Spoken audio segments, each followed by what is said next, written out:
Bonjour, bonjour. Nous sommes vendredi à la Minute Parents Experts en sentiments et besoins.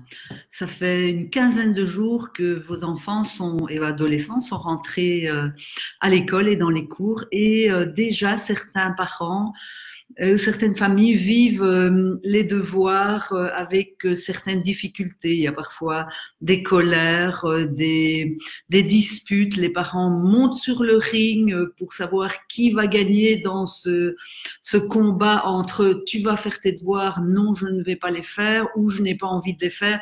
Enfin voilà, les choses risquent et peuvent et souvent se passent mal. Alors, les neurosciences nous aident et peuvent nous aider à certains niveaux. Alors, par exemple, au niveau des émotions, on sait que, et ça c'est prouvé, les neurosciences nous le montrent, hein, que l'enfant anxieux, l'enfant qui a peur, l'enfant qui est angoissé, l'enfant qui est stressé, n'est pas capable d'apprendre, n'est pas capable, ou en tous les cas, son système pour apprendre est beaucoup ralenti parce qu'il fabrique d'autres choses pour effectivement faire autre chose. Donc, la première chose à faire, c'est d'arriver à diminuer le stress et d'arriver à se calmer et de créer un climat vraiment de détente et de joie et de relaxation. Parce que là aussi, les neurosciences montrent que à partir de ce moment-là, le cerveau est beaucoup plus.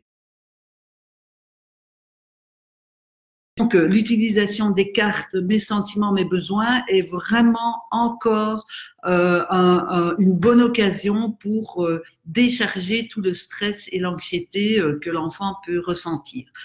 Euh, donc, instaurer ce climat de détente, de joie. Et au niveau physique, qu'est-ce que vous pouvez faire également? Parce que là, c'est important aussi. On demande parfois à l'enfant de rester assis pendant 1 heure. J'ai une maman qui m'a dit, ben voilà, j'ai travaillé avec un enfant de 6 ans, donc de première primaire ou de CP, pendant 3/4 d'heure. Alors ça, c'est totalement impossible à faire pour l'enfant. L'enfant a besoin de bouger, il a besoin de s'extérioriser, il a besoin de prendre l'air, de se lever, de faire plein de choses. Vous voyez, là, je bouge aussi.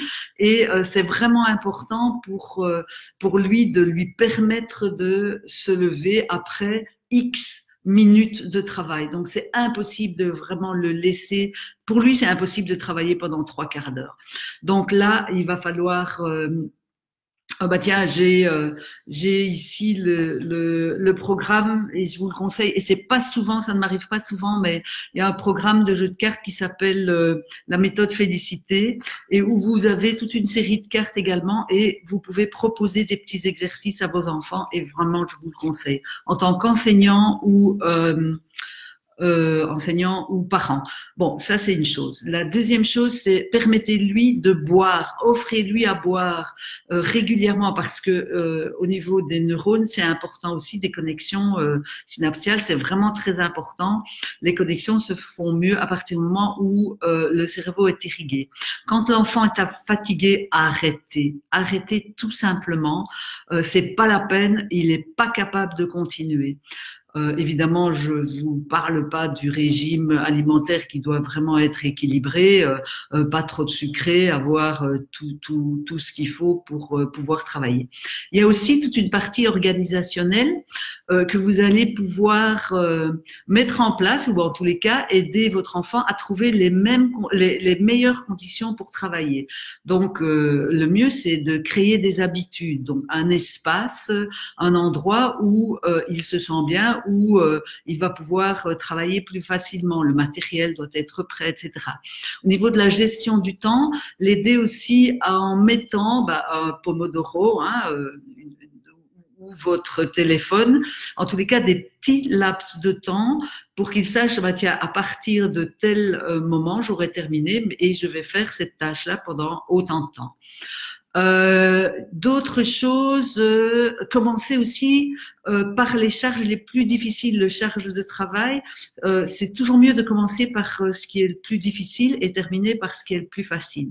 Et puis il y a toute une série de petites méthodes comme des cartes flash où l'enfant va pouvoir décorer ces cartes, les manipuler, les découper. Donc on sait que il n'y a pas que le cerveau qui apprend, c'est tout le corps qui aide à l'apprentissage et l'enfant adore apprendre, l'enfant adore progresser.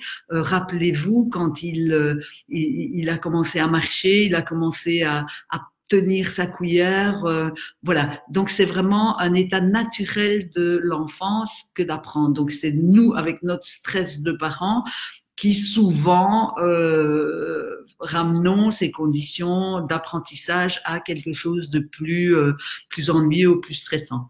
Voilà, j'espère que ça va vous aider. N'hésitez pas à me donner des feedbacks. Si vous avez besoin d'autres informations ou d'autres petit conseil, je vous propose d'aller sur la chaîne, ma chaîne YouTube.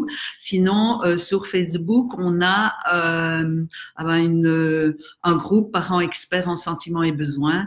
Et là, vous êtes vraiment les bienvenus. À très bientôt, à la semaine prochaine, et je vous retrouve avec plaisir vendredi prochain. Passez un superbe week-end.